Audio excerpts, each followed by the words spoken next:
We are so happy that Devaki and her sons Gopal and Vasu have not only been gracious in encouraging us to have this lecture series in Sri Jain's name, but have also been so actively engaged in making this evening happen.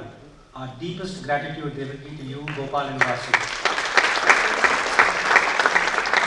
We're grateful to the members of our board who were the ones who suggested that the most fitting way to remember Mr. Jain, who was the founding chairman of our board, was to hold this lecture series. And before we get into a little bit of our own personal thoughts, a special note of thanks to all those who made this evening possible. Sandeep and his colleagues at ActionAid, our partner for the evening, Mr. R.K. Gupta from IDS, Mahesh Rangarajan and his colleagues at Nehru Memorial Museum and Library, Captain Nair and his team at the Leela Group, interns of the William Clinton Foundation Fellowship at the America-India Foundation, and finally our own team at Janaagraha, who worked tirelessly for many weeks, led by our senior colleague Partha Guptu, Rupali, Babu, and so many others from various programs, who gladly volunteered to be a part of this because of their love for Mr. Jain. We first met L.C. Jain almost 15 years ago, soon after we ourselves returned back home to India, filled with a somewhat vague notion, an idea of wanting to make a difference in our own country. He was like Yoda, the Grandmaster of the Jedi Order in Star Wars, exuding wisdom and inner calm, inner peace, and yet filled with passion. We were immediately struck by his remarkable gifts of listening so intently that one almost felt that he was peering into our minds, of never ever thrusting his point of view over on anybody else, of always being willing to share from his vast repertoire of his own experience and giving of his own time.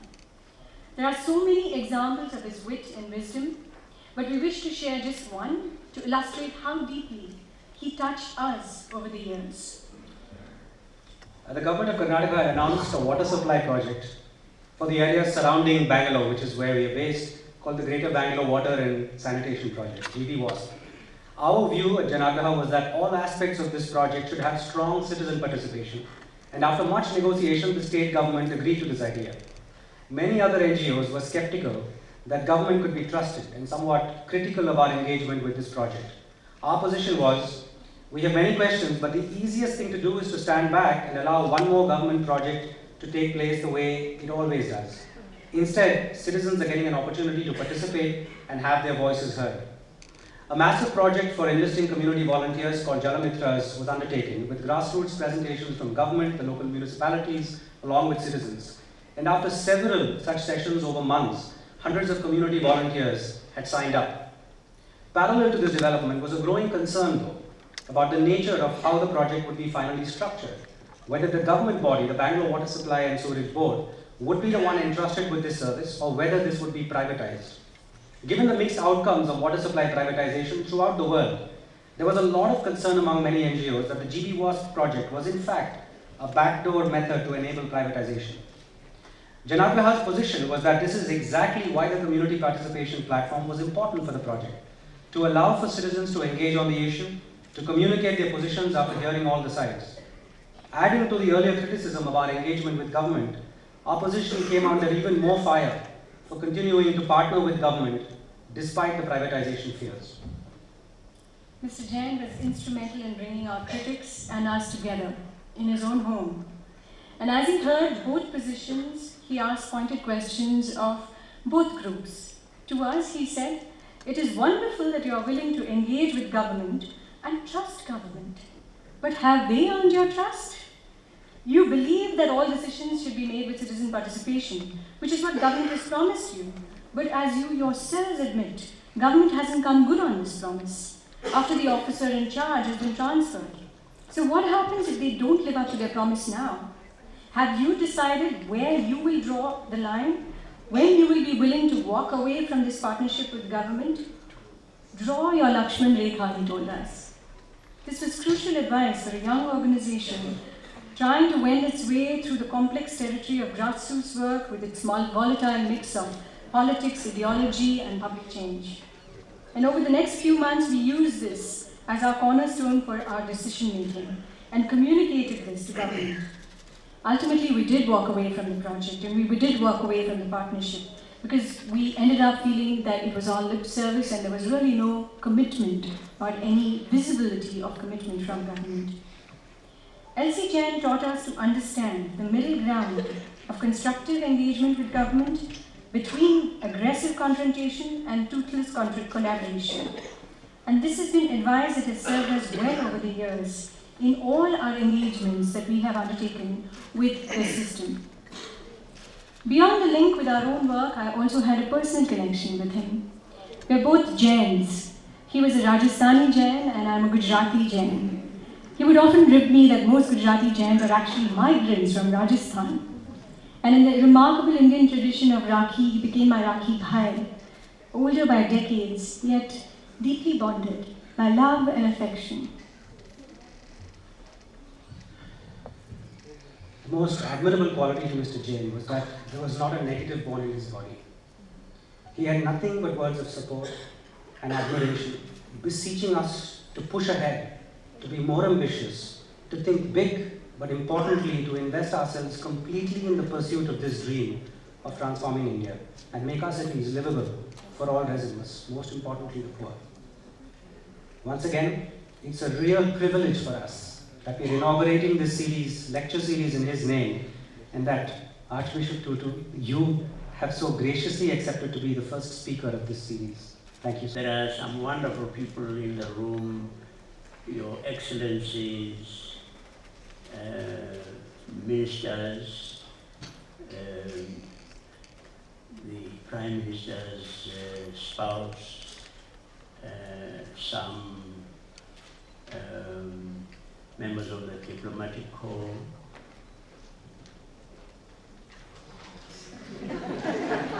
Oh, yeah. Yes, I was wondering whether you were coming to clop me on the head.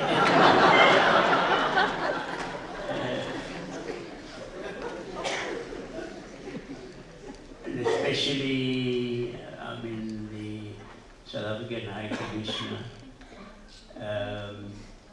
It's a very, very great privilege. And thank you, Devaki, and your family for perhaps suggesting that I should come here and give the inaugural lecture. Thank you very, very much. One does it with a great deal of feeling.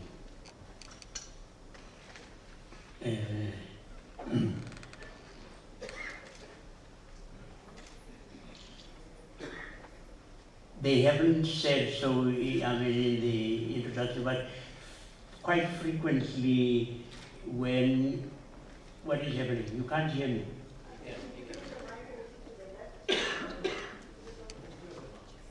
I should put it to the...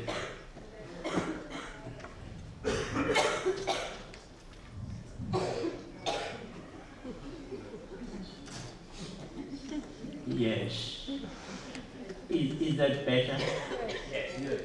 Huh? Yes. You think I should stand on the step?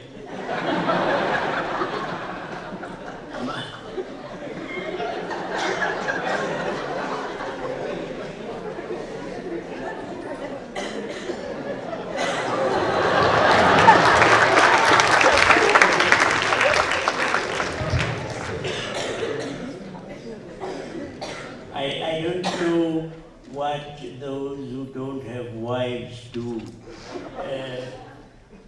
My wife just told me, stand on the step.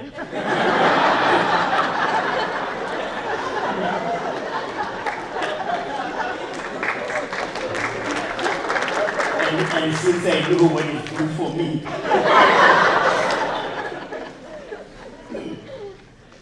yes, I was just going to say, that in the introduction they didn't do what frequently happens at occasions such as this one, where they say, oh, He is so well known, he doesn't really need introduction. And then he go and give a long. But I remember going to San Francisco, and I was walking in the road, minding my own business as I always do. And this lady came up, and she was quite effusive and warm, and she greeted me. "Hello, Archbishop Mandela."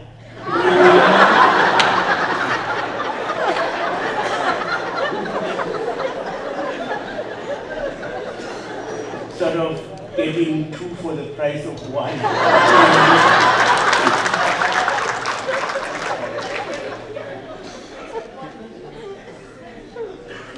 It really is a very, very great privilege and honor to have been asked to give this inaugural lecture.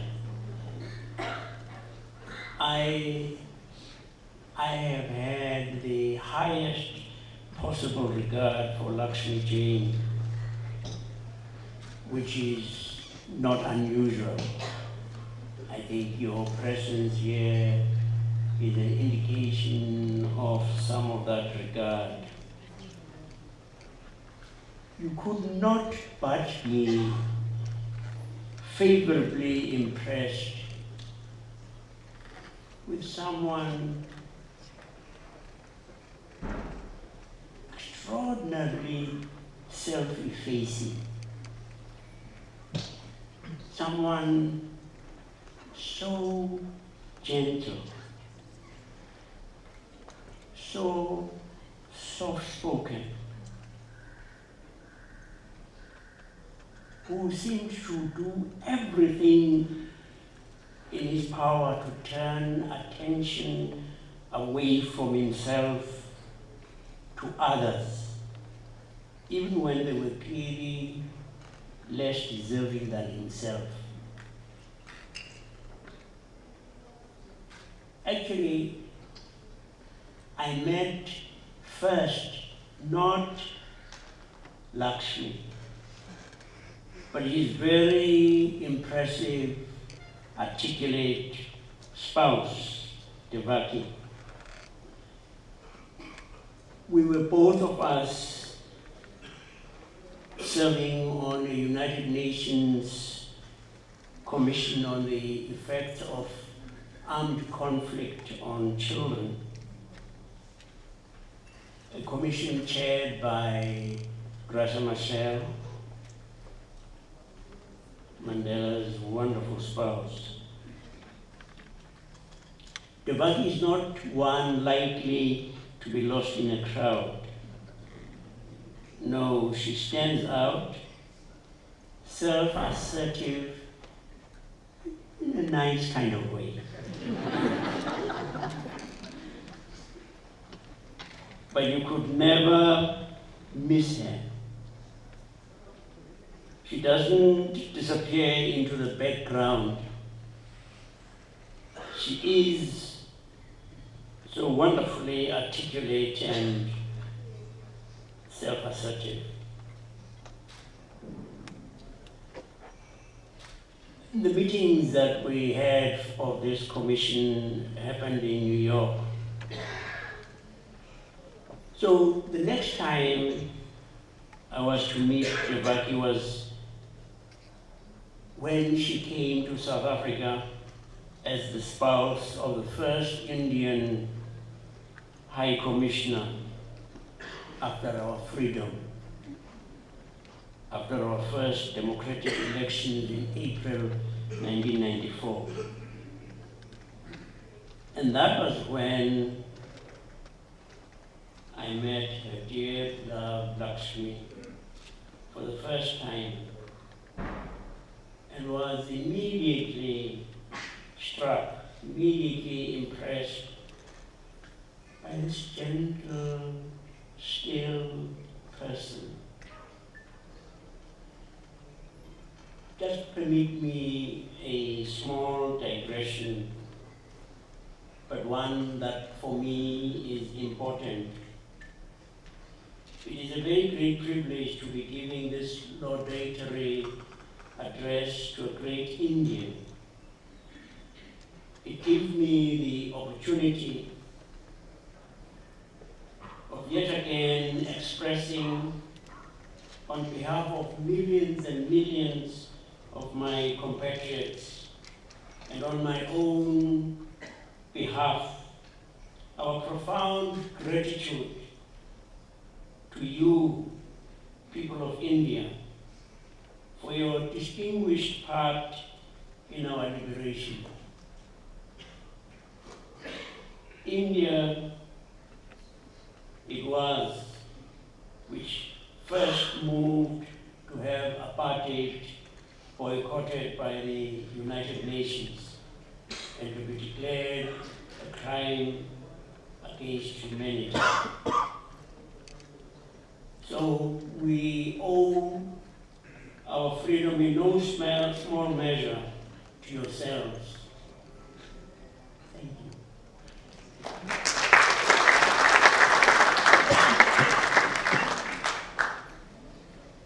Now that's really, if I have to say so, a rather lousy acknowledgement.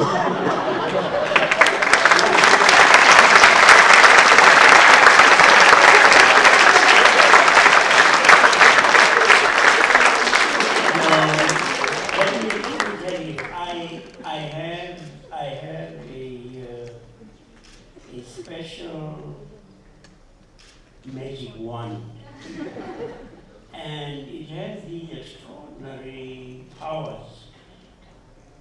Can you see it? Only the wise can see it. Now, when I wave it over you, it does this extraordinary thing of turning you into instant South Africans. So I wave it over you. And so I can now say, fellow South Africans, let's give these Indians a real humbling.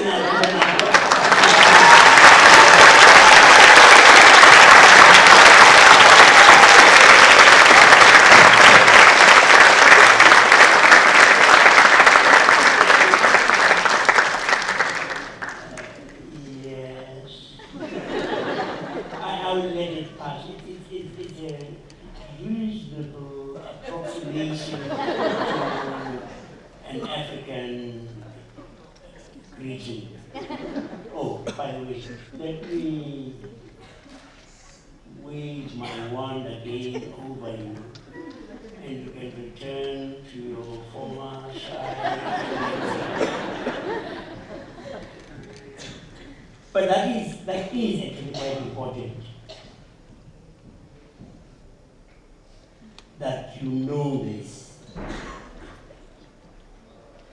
That Nelson Mandela and others could walk out of prison doors because of what you started. So, thank you. To return to my story, my family and I were attracted to the Jains, and we have become very close friends. We have spent time with them when they still lived in Bangalore. And it afforded me the chance to study Lakshmi at close quarters in an intimate setting. Even in his own home, he remained gentle, soft-spoken, kindly individual. I thought he struck me as being. He came across, he was just so gentle and soft-spoken, as if he could hardly say boo to a goose. He had such a deep, profound respect. No, not respect. Reverence.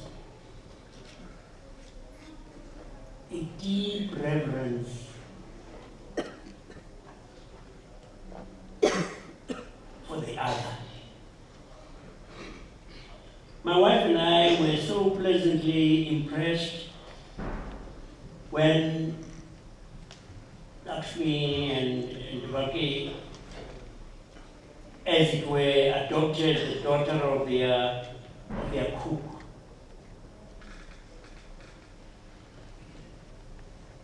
As you know, they have a handsome twosome of sons, and the chef's daughter made up for the lack in the Jain home. It was something so beautiful to behold.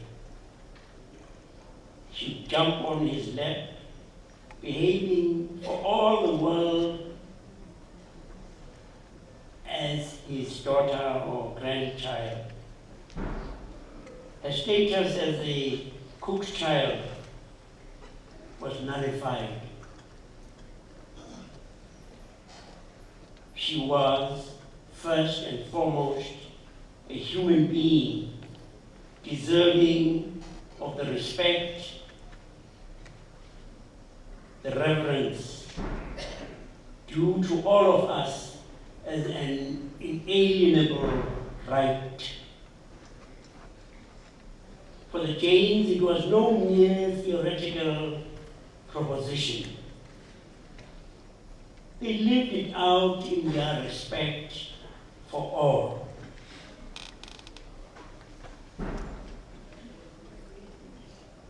I suppose we have to point out that Lakshmi was given his sister's name,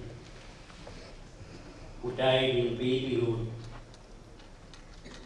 and he was the consolation for the distraught parents after the loss of their baby daughter.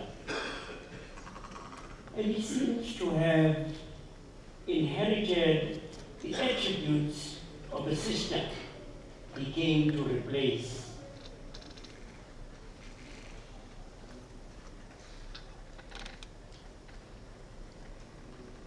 He was gentle, not weak, not supine. Already as a very young man, amazingly, he was appointed to head up a refugee camp. Incredible. For he was still very wet behind his ears, but quite wise beyond his years, and already demonstrated there his belief in the innate dignity of each person, and so treated the refugees with respect and expected that they had the sense of responsibility innate within them, and very much ahead of his times, treated them with respect for their dignity as human beings. They had fallen on rough days because of the partition and all that, but they were persons, not cases for sociologists, not sets of statistics, but persons with an innate, inalienable dignity that was not dependent on their external circumstances. And perhaps inside his gentle heart, he might have muttered, but for the grace of God, go I. This gentle person felt very strongly about freedom and Indian independence. And as his father's son, was intimately involved with the Quit India movement. Almost inevitably, he was influenced by that great soul, the Mahatma Gandhi, believing with every fiber of his being in non-violence and in the infinite worth of every human person. This explains his passion for improving the lot of the most disadvantaged, not as a matter of charity, but as a matter of their right to dignity and respect.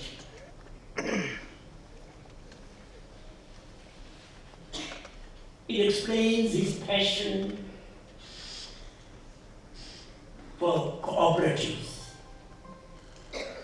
for handicrafts, for everything that would help in the struggle to eradicate poverty, with the participation of the poor, recognizing their inherent dignity and personhood.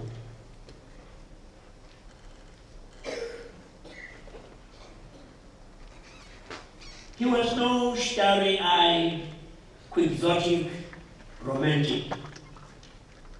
He was a clear-headed realist and believed that poverty could be eradicated with the participation of the poor in schemes using their skills in producing.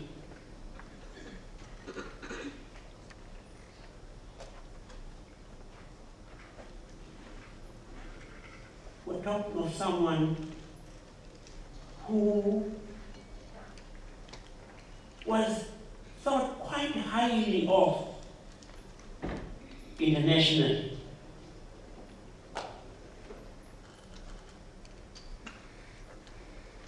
Because, as you know, he became a member of the United Nations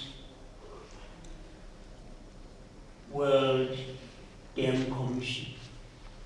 Now, they don't just appoint any Tom, Dick, and Harry to commissions of that kind.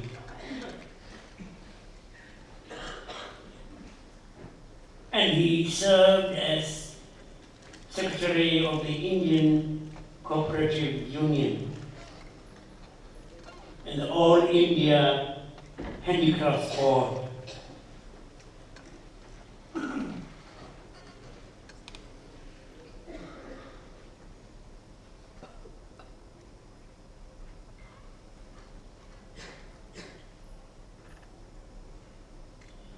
We have not really taken seriously his counsel that poor people don't really want handouts.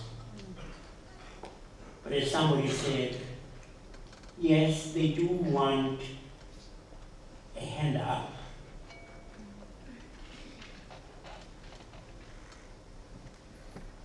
Most poor people I know, and I don't come myself from a wealthy family, most of those we designate as poor are proud. Are proud too. And don't want to be regarded as objects of pity. They want to escape the shackles of indigence. They want to be treated as persons with a proper pride, a dignity, a capacity to think for themselves, able to cooperate with those who want to improve their lot.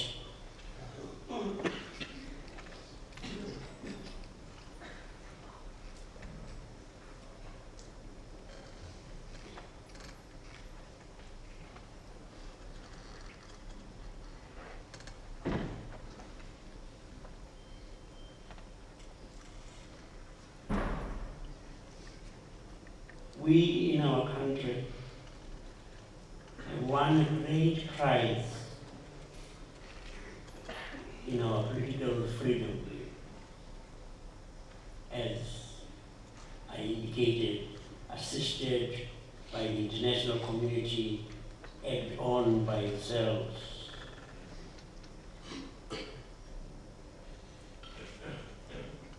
But it will be a precarious political freedom. At very great risk if we do not do something drastic and quickly to narrow the gap between the poor and the rich, between the haves and the have-nots. Now that is a description that would fit any and every situation. You here are a fantastic emerging economy. And I have to say, it shows in the airports that you have. The last time I came here, it was something of an apology. Now, it's something about which you can justly be proud. You are doing fantastically well.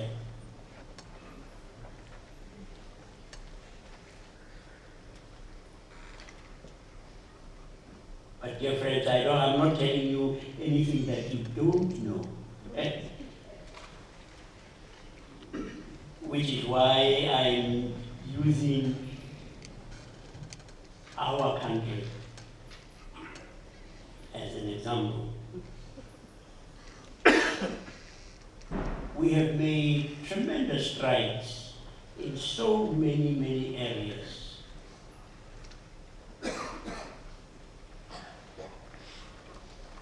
It's fantastic, you know.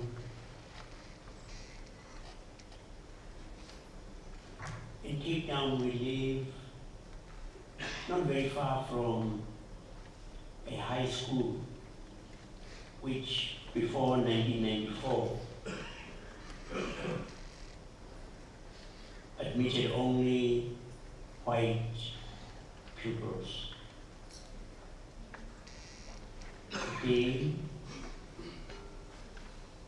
you know, you can often just stand there and watch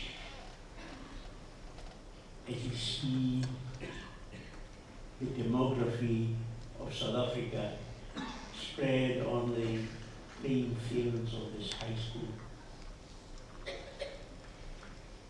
You walk and you see couples under the apartheid dispensation. Police used to climb trees to peek into bedrooms to check whether black and white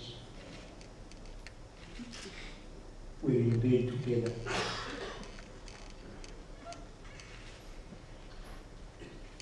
And today, you see mixed couples pushing a pram with a baby of undetermined hue inside. and so far as I can make out, the sky is still in place.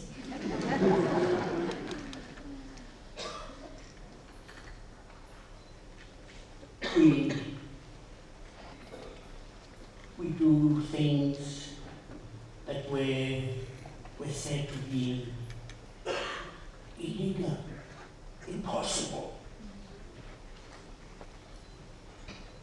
Yes.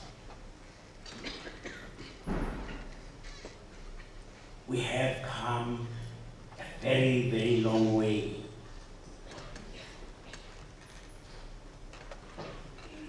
But all of that is a great risk.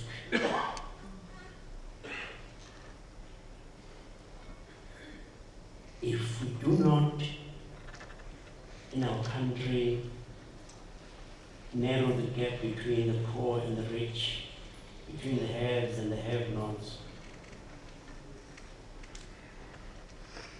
yeah, it could all go up in flames. For it is a time bomb ready to explode at any time.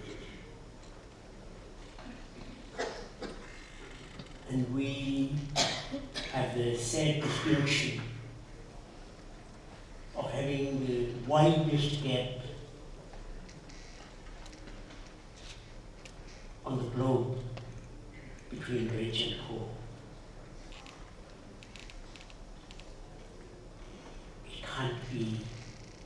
It can't be good for the poor. It can't be good for the rich. We have a beautiful country. We have beautiful people of all races, fantastic human beings. And yet, it is all a great risk.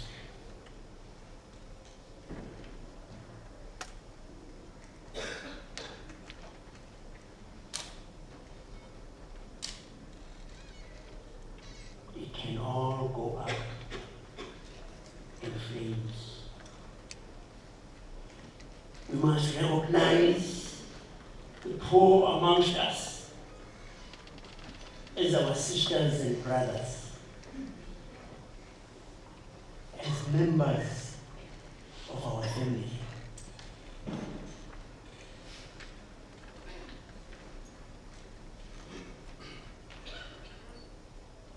You probably have heard of this thing that we have at home, Ubuntu, the essence of being human. We say a person is a person through other persons. That none of us could ever be utterly self-sufficient. For the totally self-sufficient is subhuman.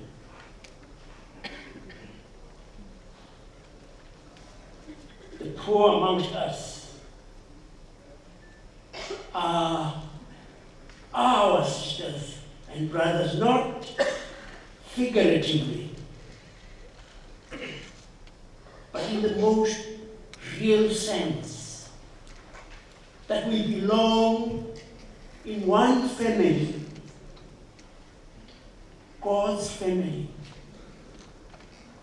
the human family. And if we do not give those who are poor amongst us a leg up. They will, as sure as anything, bring the whole edifice tumbling down. It is in the best interests of all if we can ensure that all have a decent standard, not as an act of charity, but as that of the best possible social existence. I'm not telling you anything you do not know. And we look to you who have produced so many giants.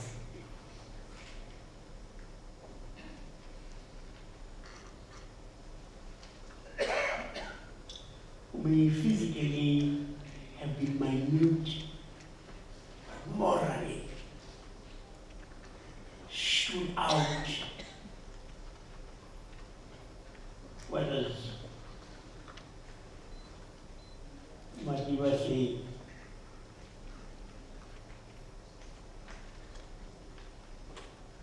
persistent, gentle,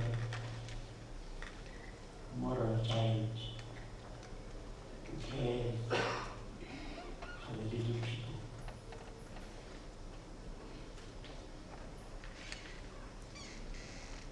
We have a choice.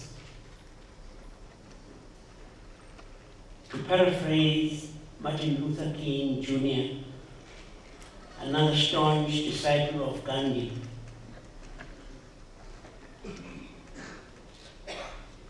we have a choice. We can choose to live together as brothers and sisters, or perish together as fools. Lakshmi would say, of course, it is obvious. Let us prosper together as members of one family, sisters and brothers of God's family, where there are no outsiders. All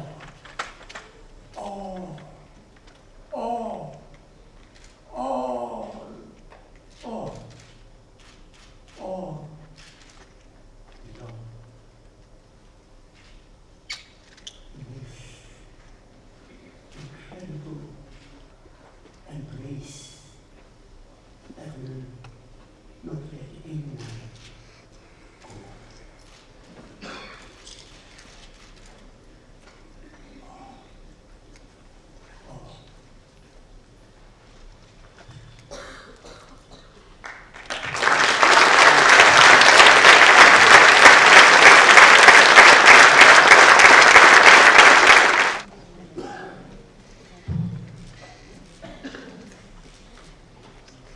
Desmond, Leah, distinguished dignitaries and friends, I feel honored in so many ways today. Honored to be on the stage with Archbishop Desmond Tutu, honored to welcome and have with us Mrs. Leah Tutu, and honored to be given the privilege of proposing a vote of thanks to him. And to all of you who have gathered here, and the many friends and organizations which have brought us all together today. The presence of so many of you at the first inaugural lecture is indeed heartwarming. I would like to go back for a minute to remember my father and mother, who during their stay in South Africa, where my father was High Commissioner in the year 1997, established such deep friendships, such as the one with the Tutu family and others in South Africa. Though more than 15 years have passed since they left South Africa, Desmond, Leah, and their family continue to connect with us, visit us, respond to our requests, and most of all, love us. The principal architects of this first in the series of memorial lectures in honor of my father, L.C. Jain, is Janaagraha, which shows the love and respect that Ramesh and Swati held for my father. How to thank you, dear Swati and Ramesh. Captain Nair and Vivek and their family have always been close friends of my father. Visited him in South Africa and shared their extraordinary network of hotels and affection with many events associated with my father, and are now hosting Desmond Tutu and his family. Our affectionate regards to their family. Industrial Development Services, a consultancy organization founded by my father, and which, as he used to say jokingly, provided the bread and butter for all of us, his family, continues to keep his flame alive and have been active supporters of this event. Action Aid India, of which my father was the chairman, was also been most helpful in organizing this event. Our appreciation and gratitude to R.K. Gupta, the Managing Director of IDS, and the Sandeep Thachra of Action Aid India. We also acknowledge the presence of Gulshan Nanda and Laila Tayarji and other trustees of the Commitment to Kashmir, an initiative inspired by my father and taken forward by them to enable a new generation of Kashmiri men and women to become craft entrepreneurs. We are also grateful to the Book Review Literary Trust, represented by Chandra Chari, for enabling the publication of my father's memoirs and continuing to support events in his memory. My mother Devki, my brother Srinivasan, and my wife Smriti thank all our friends and institutions, and most of all of you who've come here on this occasion. This is the first of the memorial lectures instituted by Swati and Ramesh Ramanathan of Janaagraha. It is a blessing and an honor that Desmond Tutu has inaugurated the series. I'm sure my father has heard every word of what Desmond said. Thank you very much.